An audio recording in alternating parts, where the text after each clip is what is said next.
Boa noite a todos.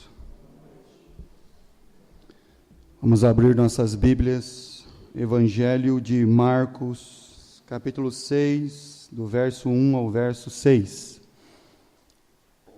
Tendo Jesus partido dali, foi para a sua terra, e os seus discípulos o acompanharam.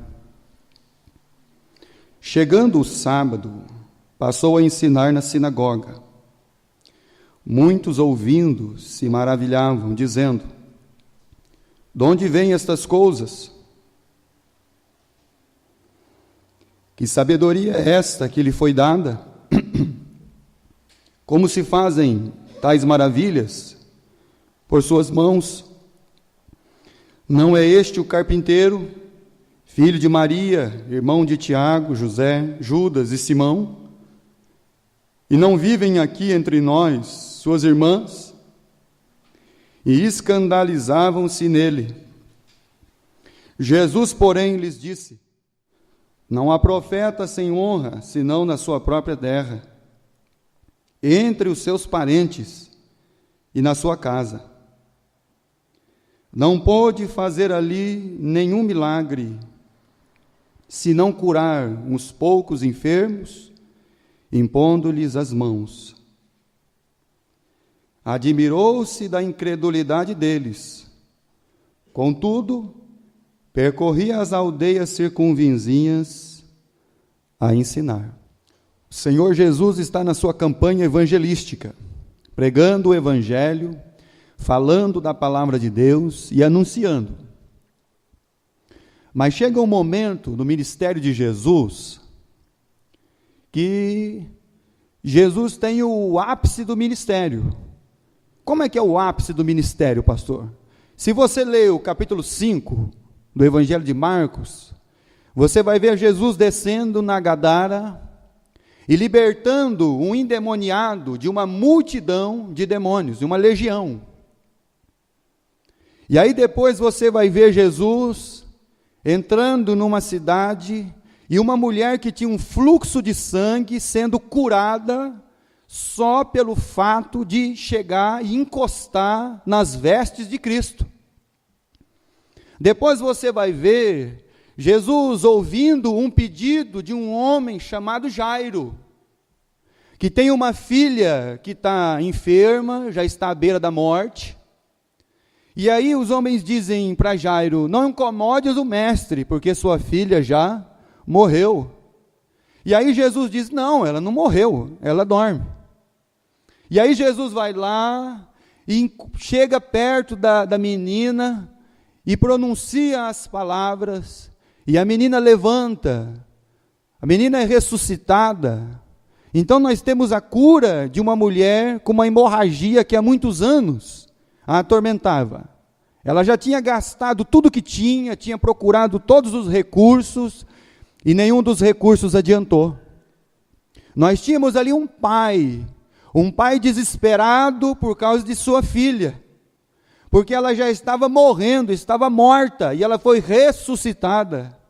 Nós tínhamos um homem que estava à beira da sociedade, jogado até mesmo pela sua própria família, porque era um endemoniado, e nem as cadeias podiam segurar ele, porque ele andava nu no cemitério e se cortava. Então você vê Jesus e o reino de Deus trabalhando, e os demônios sendo expulsos e almas sendo salvas. Você vai ver Jesus curando, Jesus ressuscitando. Mas quando chega no capítulo 6, Jesus vai enfrentar lá dentro aonde ele foi criado, em Nazaré, porque Jesus chega em Nazaré, a cidade a qual ele cresceu, se tornou um homem formado, e a partir de ali ele então começou o ministério com o qual ele foi chamado. Eu vou pedir para você abrir sua Bíblia, por favor, no Evangelho de Mateus agora, lá no capítulo 2. Evangelho de Mateus, capítulo 2. A partir do verso 19.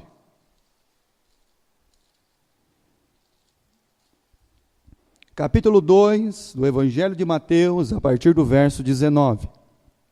Tendo Herodes morrido, eis que um anjo do Senhor apareceu em um sonho a José no Egito, e disse-lhe, então nesse tempo aqui o José ainda estava vivo, porque chega um período das Escrituras que você não encontra mais o José, você encontra só a Maria. Então o anjo do Senhor aparece a José, José está no Egito, e disse-lhe, dispõe-te, toma o menino e sua mãe, e vai para a terra de Israel, porque já morreram os que atentavam contra a vida do menino. Dispôs-se ele, tomou o menino e sua mãe, e regressou para a terra de Israel, tendo, porém, ouvido que Arquelau reinava na Judéia, em lugar de seu pai Herodes, temeu ir para lá. E por divina advertência, prevenido em sonho, retirou-se para as regiões da Galileia, e foi habitar numa cidade chamada Nazaré, para que se cumprisse o que fora dito pelo intermédio dos profetas, ele será chamado o Nazareno. Jesus então nasceu em Belém, mas quando precisou fugir por causa da perseguição do Herodes, o Herodes morreu, o Arquelau tomou o seu lugar, e quando o anjo disse para o José, volta para a terra de Israel, porque o seu lugar é lá. Quando você lê essa passagem, você lembra sempre aonde Deus quer que os seus filhos estejam. Quando você vê, por exemplo, Abraão descendo para o Egito por causa de uma fome, lá ele só vai mentir e vai acontecer nada de bom lá para ele. E aí ele tem que voltar. E aí Deus restaura a comunhão com ele lá, e por causa de Deus e da sua promessa, ele acaba não morrendo na mão do rei do Egito. Quando você vê o seu filho Isaque, por causa de uma fome, ele já não desce para o Egito, mas ele vai para Gerar, lá no meio dos filisteus. E lá ele cresce e fica rico, mas ele fica rico sem a presença de Deus, sem a comunhão de Deus. Mas quando ele começa a ser perseguido pelos homens, não pelo que ele representa como filho de Deus, mas por causa da inveja daquilo que ele tinha, ele volta então para Israel, ele põe o pé em Berseba, e lá em Berseba Deus fala com ele. Para você entender aonde que Deus quer que os seus filhos estejam, volta para Israel, porque o seu lugar é aqui. E aí ele temeu estar lá em Belém, e ele foi então lá para Galileia, ele foi para Nazaré. Foi para Nazaré para se cumprir o que foi dito pelos profetas. Ele será chamado o Nazareno. Então Jesus, ele cresceu em Nazaré. A maior parte da sua infância, da sua adolescência, da sua juventude, e até mesmo, meus irmãos, a parte que ele já é um homem formado, com mais de 20 anos de idade. Então, aquelas crianças que cresceram com Jesus, as famílias que viram Jesus, os jovens que cresceram, as jovens que cresceram com Jesus, os sacerdotes que viram Jesus todo sábado ir no templo, os sacerdotes que puderam acompanhar a vida de Jesus e o seu crescimento como um filho, não somente um filho de José e Maria, mas também um filho de Deus, de estar sempre na casa de Deus. Então a vida de Jesus foi notória.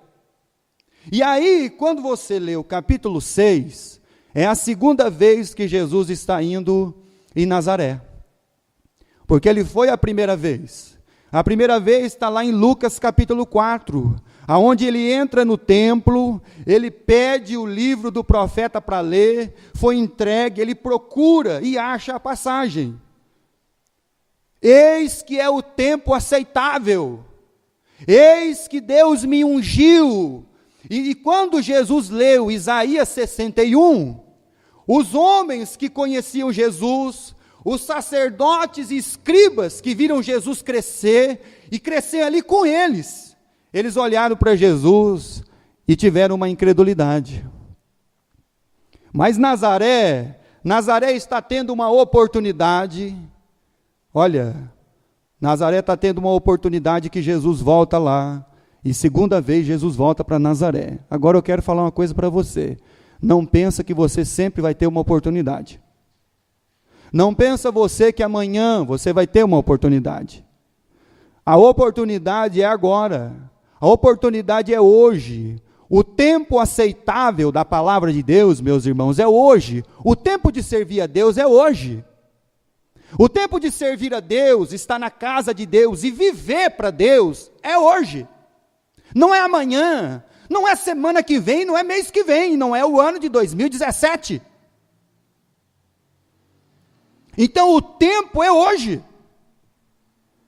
Jesus, pela segunda vez, chega lá em Nazaré. E o que tem dentro do coração daqueles homens de Nazaré? A incredulidade. Porque a coisa mais terrível, meus irmãos, que pode acontecer para uma alma, é ele ser o quê? Um incrédulo. É ele achar que se ele não levantar cedo e não dormir tarde, Deus não respira. Você acha mesmo que Deus depende de alguma coisa que a gente vai fazer?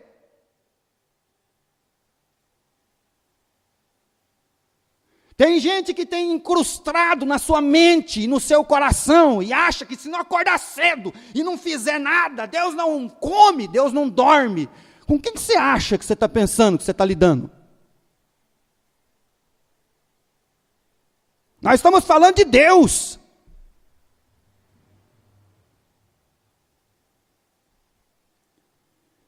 E aí, ele chega lá naquele lugar, e todas aquelas almas que cresceram junto com ele, viram a sua vida, contemplaram a sua meninice, contemplaram a sua juventude, contemplaram a sua adolescência, contemplaram a sua maioridade. Eles olharam para Jesus com um coração endurecido e incrédulo.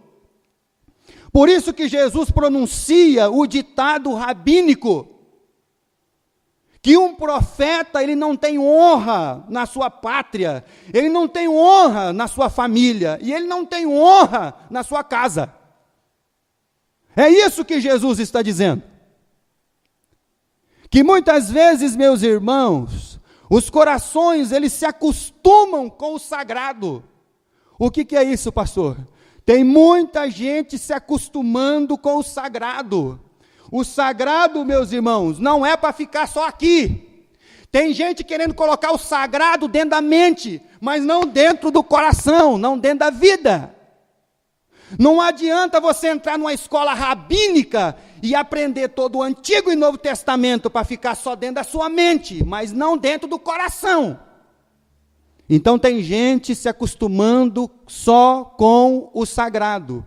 Aquela familiaridade, ele já acha que ele já se familiarizou, então a palavra de Deus não toca mais o seu coração, ele não tem necessidade de estar aqui na quinta-feira, ele não tem necessidade de vir domingo de manhã, ele não tem necessidade de vir domingo à noite, o dia que dá para ir. Então isso é se acostumar com o sagrado.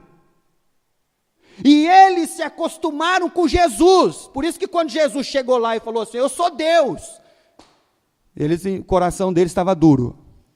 E vou dizer uma coisa para você, é melhor você lidar com uma pessoa que nunca ouviu a palavra de Deus, do que aquelas que vêm ouvindo,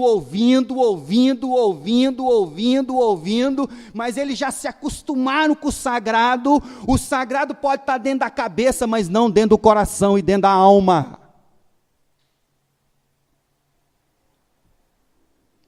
Jesus não deu mau testemunho lá, meus irmãos. Jesus não aprontou a pior coisa lá para chegar lá agora e falar assim, agora eu sou Deus, eu vim aqui para salvar vocês. Não, Jesus foi irrepreensível. A Bíblia diz que a vida de Jesus como filho, ele obedecia tanto o pai quanto a mãe, em tudo. A Bíblia diz que Jesus crescia em graça e em conhecimento. Então aqueles homens, eles contemplaram o Deus crescendo no meio deles. Eles contemplaram a graça de Deus, a manifestação do Deus, o verbo que se fez carne. Mas o dia que Jesus chegou lá e leu a Bíblia e falou para eles assim, olha, eu sou o Cristo, eu sou o Messias.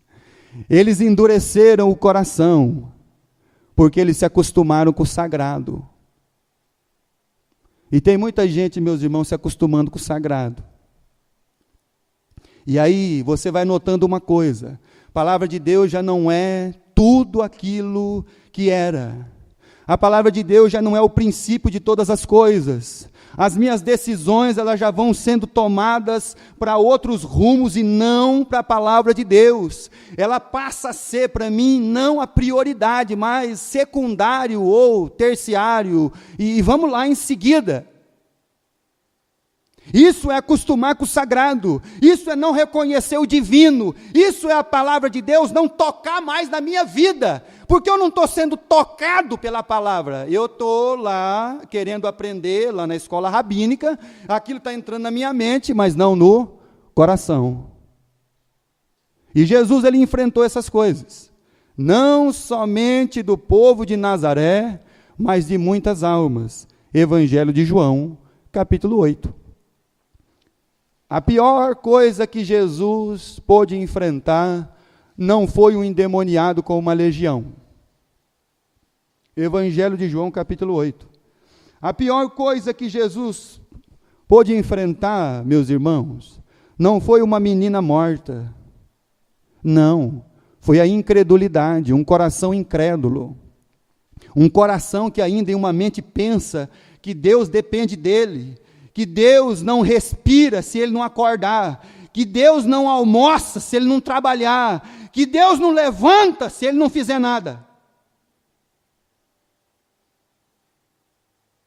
Isso tem um nome, meus irmãos. Isso tem um nome de incredulidade. Por não crer no eterno, por não crer no sustentador de todas as coisas. Capítulo 8 do Evangelho de João, versículo 39. Então lhes responderam: nosso pai é Abraão. Disse-lhe Jesus: se sois filhos de Abraão, praticai as obras de Abraão. Vocês são filhos do pai da fé? Então por que vocês não creem? Por que vocês são filhos do pai da fé e ainda vocês não creem? Porque esse homem ficou conhecido como o pai da fé, aquele que creu. E creu Abraão no Senhor, e isso foi lhe imputado como justiça para a sua vida. Meus amados irmãos, acostumar com o sagrado é tê-lo somente no entendimento, mas não no coração e na vida. Acostumar com o sagrado e não reconhecer o sagrado como ele é, mas simplesmente, meus irmãos, sermos apenas cerimonialistas, participar das reuniões de culto, mas sair de lá com o mesmo entendimento e pensamento fraco, que Deus está dependendo da gente. Versículo 40, do capítulo 8 do Evangelho de João: mas agora procurais matar-me, a mim, que vos tenho falado a verdade, e que ouvi de Deus, assim não procedeu Abraão. Vós fazeis as obras de vosso pai. Disseram-lhes: nós não somos bastardos, temos um pai que é Deus. Replicou-lhes Jesus: se Deus fosse de fato o vosso pai, certamente me havias de amar, porque eu vim de Deus e aqui estou. Pois eu não vim de moto próprio, mas ele me enviou. Qual a razão por que não compreendeis a minha linguagem? E por que sois incapazes de ouvir a minha palavra? Vós sois do diabo, que é o vosso pai, e quereis satisfazer-lhes os vossos desejos. Ele foi homicida desde o princípio, jamais se firmou na verdade, porque nele não há verdade. Quando ele profere a mentira, ele fala do que lhe é próprio, porque é mentiroso e pai da mentira. Mas porque eu digo a verdade, vocês não creem. Eu estou pregando a verdade para vocês e vocês não creem, mas nas mentiras do mentiroso, vocês dão ouvidos. Quem dentre vós, versículo 46, me convence de pecado? Se vos digo a verdade, por que razão não me credes? Quem é de Deus, ouve a palavra de Deus. Por isso não me dais ouvidos, porque não sois de Deus. Acostumar com o sagrado. Somos filhos de Abraão. Temos um Deus que é Pai. Pois é, meus irmãos. Todas estas almas aqui estavam acostumadas com o sagrado. Ir lá no culto, ler a Bíblia, fazer lá a sua cerimônia. Mas Jesus diz assim, olha, vocês não dão ouvidos à minha palavra. E por que vocês não ouvem a minha palavra? Vocês não ouvem a minha palavra só por causa de um motivo. Vocês não são de Deus. Só por causa disso. Então, acostumar-se com o sagrado é o mal da maioria das almas. Porque acostuma com o sagrado, não tem que tomar nenhuma decisão, não tem uma vida de transformação, não é aquele caminho que vai me transformando de glória em glória, para mim ser a imagem do Cristo. Não, é uma vida com o sagrado de objetivo. Porque eu vou na igreja para mim ser abençoado por Deus, e não porque Deus já me abençoou. E Jesus está enfrentando todos os incrédulos. E a pior coisa que pode existir na vida de uma pessoa é ele ser incrédulo, irmãos. Você sabe do que o inferno ele enche? Ele não enche de adúlteros. Ele não enche de ladrões. Ele não enche de assassinos. Sabe do que o inferno está cheio? De incrédulos.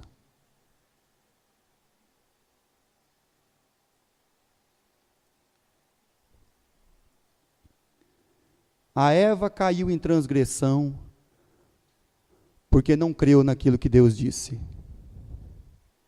O povo de Israel ficou 40 anos vagueando no deserto porque não creu naquilo que Deus disse. Olha, meus irmãos, coisa mais terrível que pode haver para uma vida é ser um coração incrédulo. É ter uma vida que não consegue ver o Cristo como Senhor e Salvador da sua vida. Senhor. Senhor absoluto, pleno. Quando Jesus chega em Nazaré, Jesus podia contemplar todos aqueles rapazes, aquelas moças que foram criados junto com ele. Jesus podia contemplar as famílias que viram Jesus todo sábado, indo para a sinagoga. Ele podia contemplar todos os sacerdotes que criaram ele e estavam lá doutrinando dentro da palavra. Porque você acha que Jesus ele ouviu do Pai, mas ele com 12 anos, ele estava onde, irmãos? Dentro da sinagoga, com 12 anos. Onde que ele estava? Onde que ele estava com 12 anos, irmãos? Dentro da sinagoga, discutindo a palavra com os sacerdotes, com os escribas. Com 12 anos.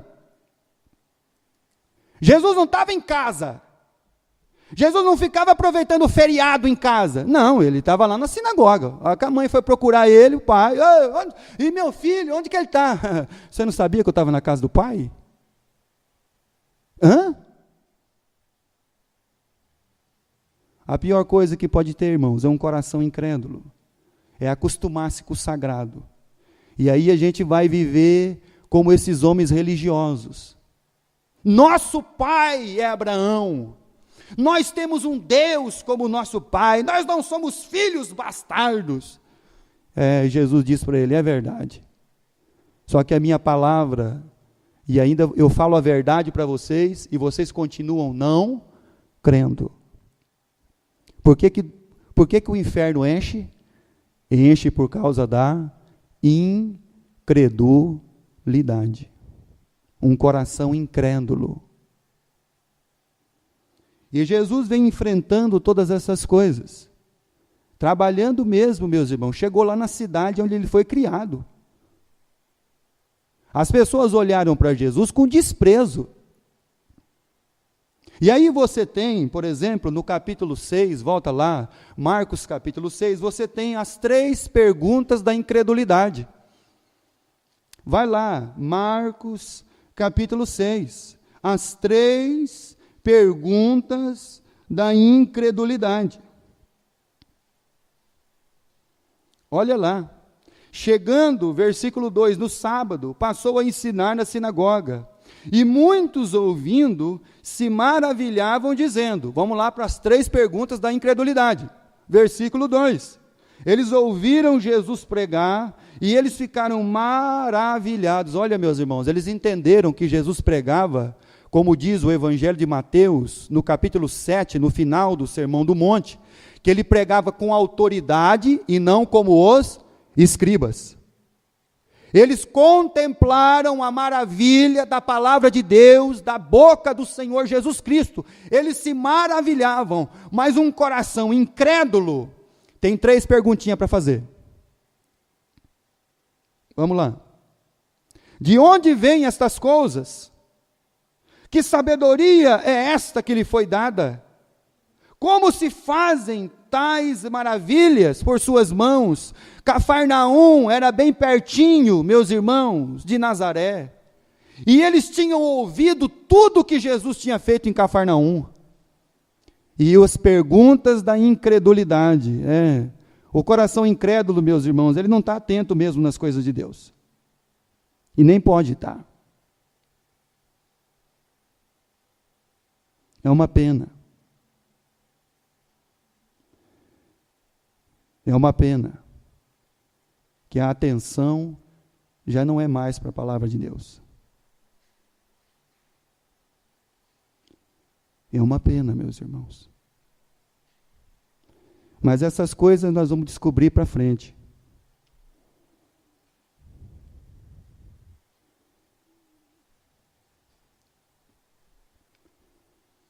Eles têm 3 perguntas. Como é que acontecem essas coisas com ele? Da onde vem essa sabedoria? Da onde vem tantos sinais e milagres? Nós crescemos com esse menino. Nós vimos ele aqui, nós conhecemos a sua família, nós conhecemos a sua mãe, nós conhecemos o seu pai, nós conhecemos seus irmãos, nós conhecemos suas irmãs, e como é que ele faz todas essas coisas?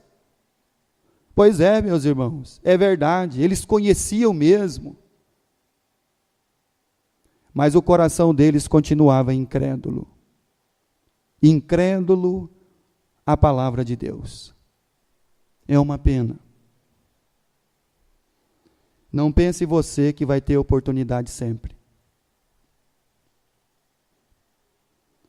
Então, lembrado do que nós falamos sobre Herodes, ele almejava uma oportunidade de um reino humano e de um rei humano. Mas quando ele teve a grande oportunidade, a maior oportunidade da sua vida, estar diante de Jesus, ele perdeu a oportunidade de se ajoelhar diante do Rei da Glória e o adorar. E quantos têm feito isso? Nazaré podia se curvar diante do Cristo. Os jovens, as moças, as famílias podiam olhar, os sacerdotes podiam olhar e falar: glória a Deus nas alturas. Glória a Deus nas alturas. Aqueles homens e mulheres podiam ter o mesmo entendimento de Simão, que estava à porta do templo, esperando o menino Jesus chegar. Senhor, despede já esse velho aqui, essa pessoa avançada de idade, porque ele já viu a tua salvação. Jesus não enfrentou a incredulidade somente dos amigos e conhecidos. Jesus também enfrentou a incredulidade de sua própria família. Capítulo 7 do Evangelho de João. Quando Jesus então profere o ditado rabínico, olha, profeta, ele não tem honra na sua pátria, ele não tem honra no meio dos seus parentes, ele não tem honra nem na própria casa. Por que que Jesus diz isso? Capítulo 7 do Evangelho de João.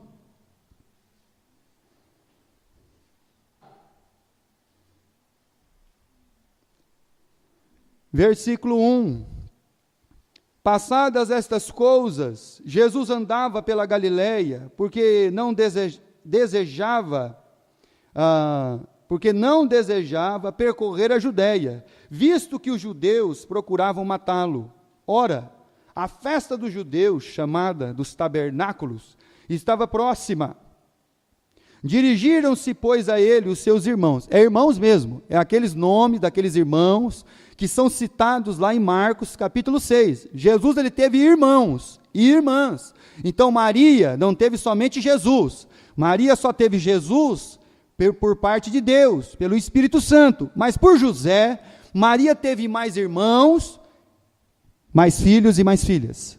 E Jesus teve irmãos e irmãs. E os irmãos de Jesus aqui, versículo 3, dirigiram-se, pois, a ele os seus irmãos, e lhe disseram: deixa este lugar, vai para a Judéia, para que também os teus discípulos vejam as obras que fazes. Porque ninguém há que procure ser conhecido em público, e contudo realize os feitos em oculto. Se faze estas coisas, manifesta-te ao mundo, pois nem mesmo os seus irmãos criam nele. Então não fique esperando muito da sua terra, não fique esperando muito da sua família, não fique esperando muito dos seus parentes, porque até mesmo os irmãos de Jesus não criam nele. Porque a incredulidade, meus irmãos, é um mal que atinge os corações, que atinge as almas, e que enche o inferno, o coração incrédulo, que não consegue ver o Cristo e a palavra de Deus diante dele, o cuidado de Deus na sua vida. É o acostumar-se com o sagrado, é a familiaridade das pessoas. A gente se torna muito amigo, e aí por causa da nossa amizade, a gente se acostuma com o sagrado, e aí então a gente vai viver uma vida religiosa de qualquer maneira. A gente não precisa tomar decisão. Precisa vir no culto lá, o dia que dá a gente vai. Tempo para Deus, não tem. Para viver o Evangelho, muito menos. Gostamos até de um bom culto, gostamos até de nos reunir, mas caímos no perigo de acostumar-se com o sagrado e com a familiaridade. E aí, meus irmãos, acontecer de termos em nós um coração incrédulo. E o que um coração incrédulo ele pode produzir? Hebreus, capítulo 3. A palavra de Deus ela vai nos responder. O que um coração incrédulo pode produzir? Hebreus, capítulo 3.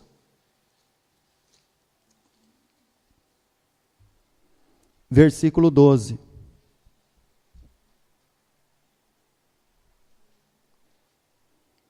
Tende cuidado, irmãos, jamais aconteça haver em qualquer de vós perverso coração de incredulidade que vos afaste do Deus vivo. O que a incredulidade produz numa alma, irmãos? Um afastamento de Deus. Porque os meus princípios já não são mais a palavra de Deus. Eu me acostumei com o sagrado. Eu já estou familiarizado. Eu sou filho de Abraão. Deus é meu pai. Você pode repetir isso muitas vezes. Você pode ter alguns versículos decorados na sua mente.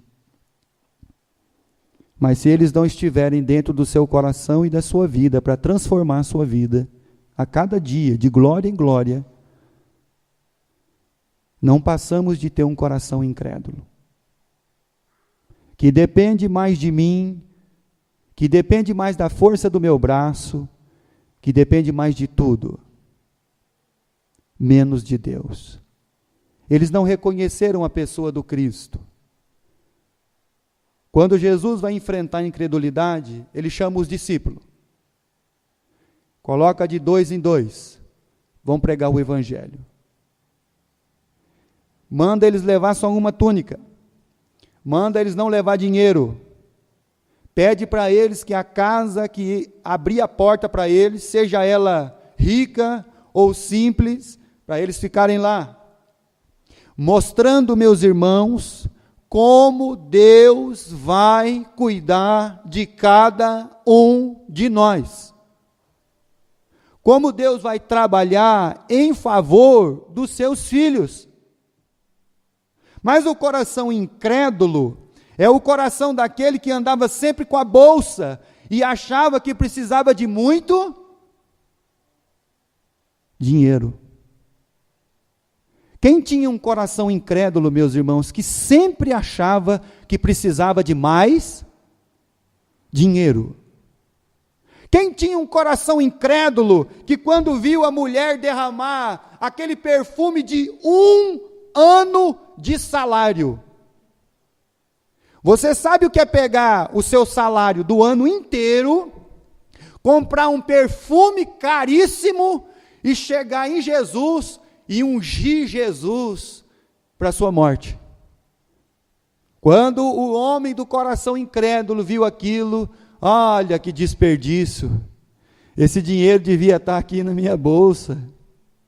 É coração incrédulo, meus irmãos.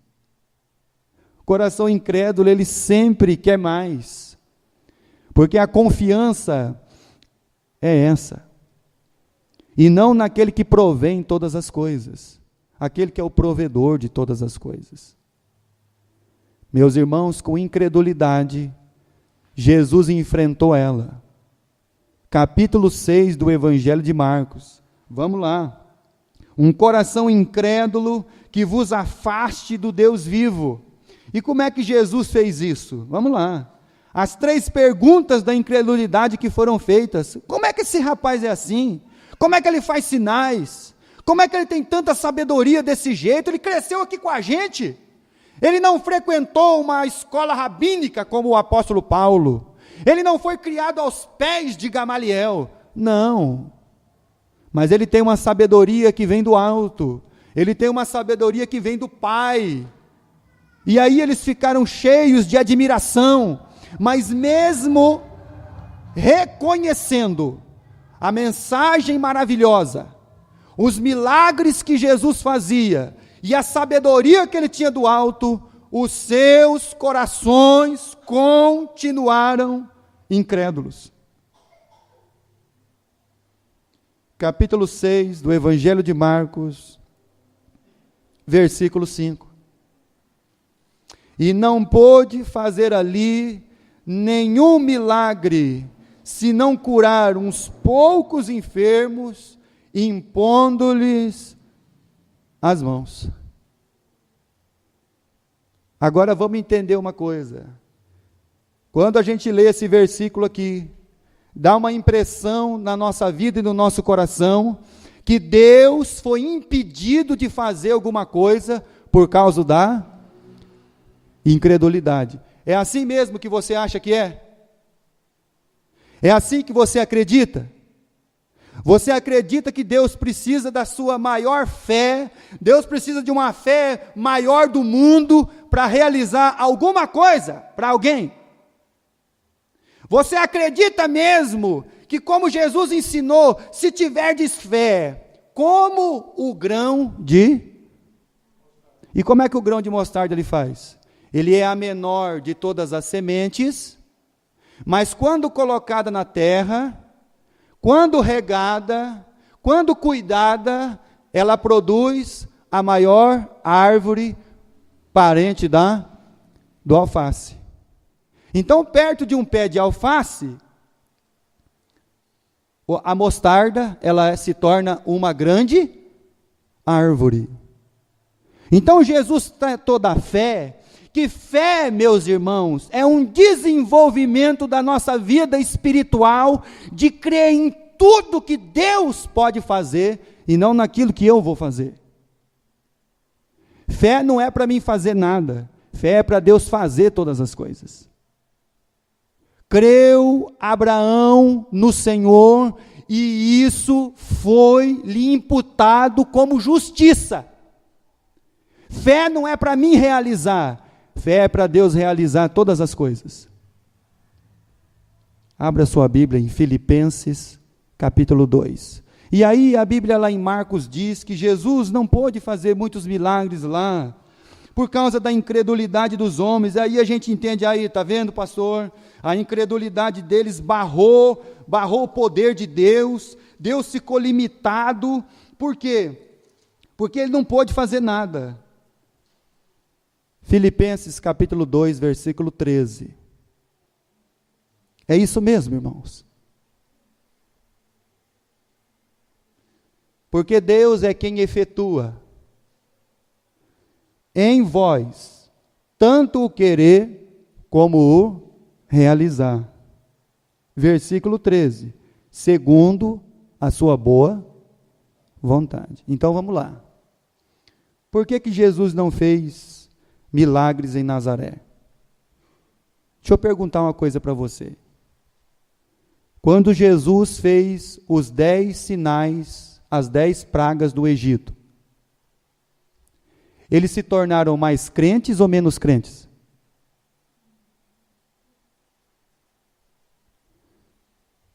No primeiro sinal de dificuldade, eles já estavam querendo voltar para trás. Sabe por que Jesus não fez sinal em Nazaré, milagre em Nazaré? Não foi porque o poder de Deus foi impedido, irmãos.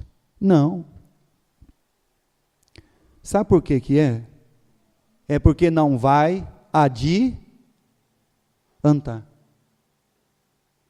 Não adianta Jesus armar uma tenda lá e falar assim, pode vir, pessoal, pode vir para fazer milagre, pode vir para me curar vocês, pode vir para me resolver todas as questões da sua vida. Não vai adiantar. Jesus olhou e disse assim, não, eu não vou fazer milagre aqui. E fez alguns milagres impondo-lhe as mãos. Mas o querer e o efetuar são da vontade de Deus. Deus é quem efetua todas as coisas. Quando você vê, por exemplo, os 10 leprosos, os 10 foram curados. Quantos voltaram para adorar o Cristo? Cadê a fé dos 9?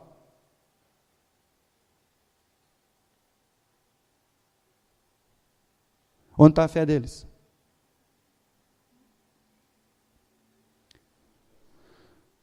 O querer e o efetuar. Põe isso na sua cabeça. Põe isso dentro do seu coração. Põe isso dentro da sua vida espiritual. O querer e o efetuar são da vontade de Deus. Jesus não fez muitos milagres lá, irmãos, é fato. E eles não aproveitaram a segunda oportunidade que tiveram. E quando você procura nos evangelhos, Jesus não volta mais em Nazaré. Jesus não volta mais lá.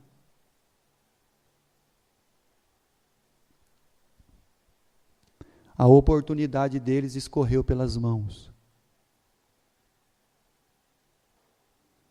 Um coração incrédulo. Marcos capítulo 9.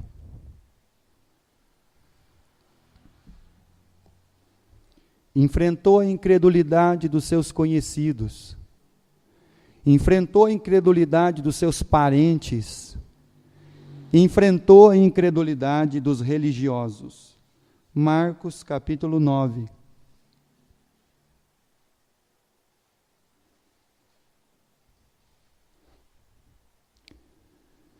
Versículo 23.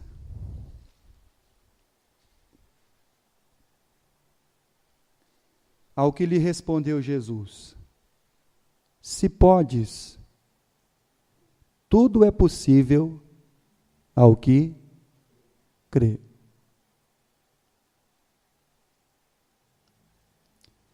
Um pai que tem um filho que desde a infância é atormentado por um espírito maligno. Você sabe quando o inimigo da alma ele investe no seu filho, na sua filha? Não é que quando ele tem 18 anos, não. Não é quando ele tirou carta. Ele investe nele desde a sua infância. Então o pai e a mãe que prezam os seus filhos, criá-los dentro da casa de Deus, é uma coisa maravilhosa. O inimigo da alma não vai esperar o seu filho crescer, não. Ele já vai investir nele desde pequeno. Porque o livro de Provérbios diz que a astúcia está dentro do coração da criança. Pensa bem, pai e mãe, por favor.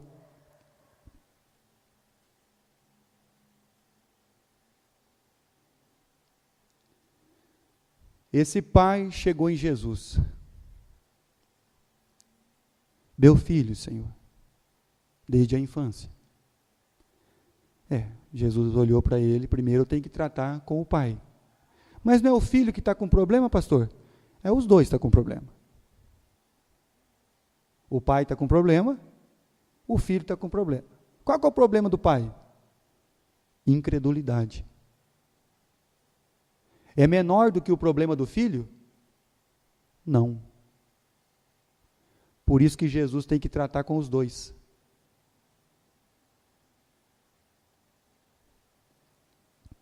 Versículo 24. E imediatamente o pai do menino exclamou com lágrimas.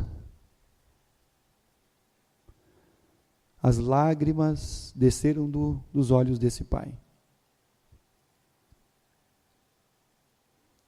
Eu creio. Olha, pastor, ele creu. Versículo 24. Ajuda-me na minha falta de fé. Ajuda-me na minha incredulidade.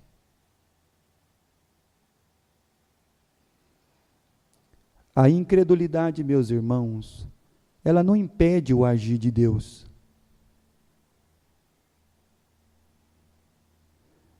Mas também Deus não tem obrigação nenhuma de fazer nada.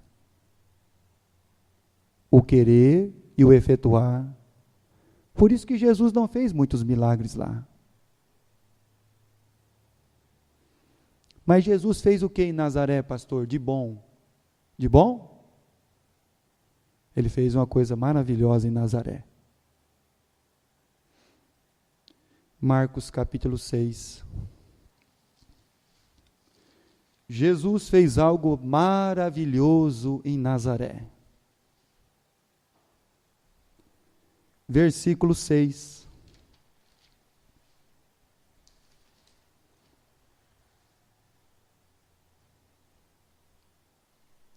Admirou-se da incredulidade deles.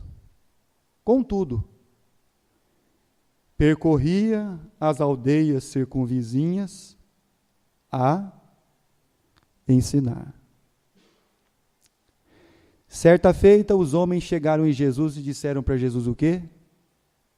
Mestre, dá-nos um sinal. Para esta geração incrédula, eu só tenho um sinal para vocês. É o sinal de Jonas. Vocês vão ter que abrir a Bíblia e ler o sinal da vida de Jonas.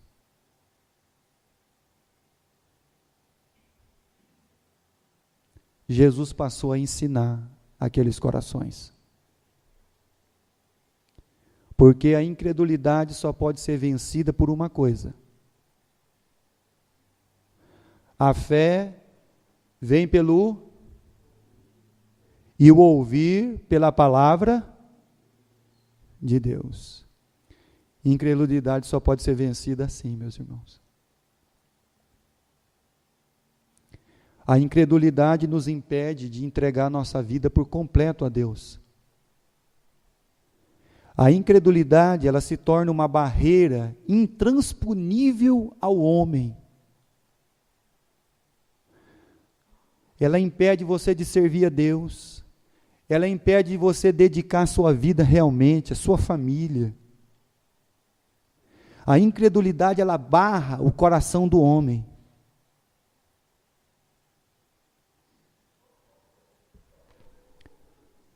Então, que não haja um coração perverso e incrédulo em nós.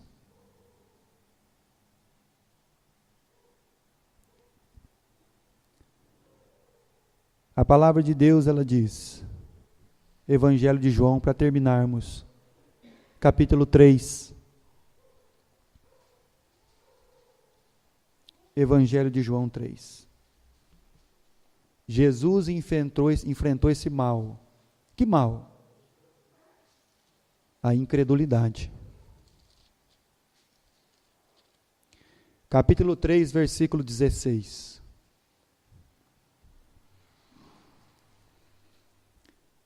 Porque Deus amou o mundo de tal maneira que deu o seu Filho unigênito, para que todo aquele que nele crê, não, mas tenha a vida eterna. Você precisa crer. Versículo 17. Porquanto Deus enviou o seu Filho ao mundo, não para que julgasse o mundo, mas para que o mundo fosse salvo por ele. Quem nele crê não é condenado. O que não crê, ele já está condenado. Porquanto não crê no nome do unigênito Filho de Deus. Você percebeu o tamanho do mal da incredulidade? Ela afasta o coração de Deus. Ela nos torna, meus irmãos, homens e mulheres com entendimento bem pequeno de quem é o Deus que nós servimos e conhecemos. O afastamento, meus irmãos, de Deus, ele é assim, ele vai indo, até o dia que essa pessoa, como diz o Evangelho, eles já não andavam mais com Jesus. Porque nós vamos colocando um outro Deus no lugar de Jesus. A incredulidade não é uma falta de fé. Incredulidade é nós colocarmos a nossa fé no Deus errado. Por isso Jesus diz, vocês não podem servir a Deus e a Mamon. Porque vocês já têm um Deus. Você já tem aquele que tudo o que ele criou pertence para você já. Por que você está preocupado? Por que você anda aí tão afoito?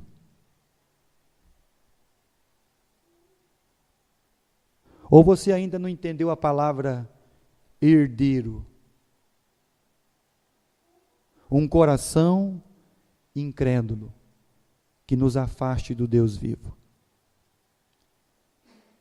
E Deus enviou seu Filho, o unigênito, para que todo aquele que nele crê, vamos ficar de pé, todo aquele que nele crê, não pereça, mas tenha a vida eterna.